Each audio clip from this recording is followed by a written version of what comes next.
Hello, Karabo here.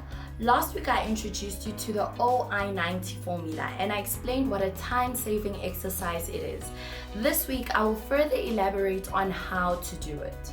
So what you do is you set aside an hour once or twice a week, send out a Zoom link to all of your employees, and on the set date and the set time, the employees that need your help or your input on any issues would then access the link. And as the host, you would let them in as and when you are ready to see them.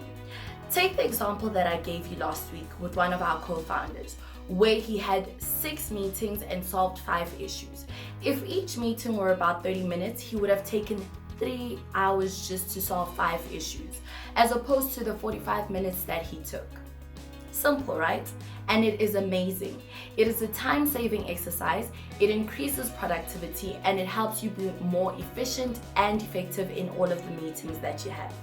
Next week, I will explain further on the OI formula, and I'll be explaining the I in the formula, which is the issues matrix. See you next week.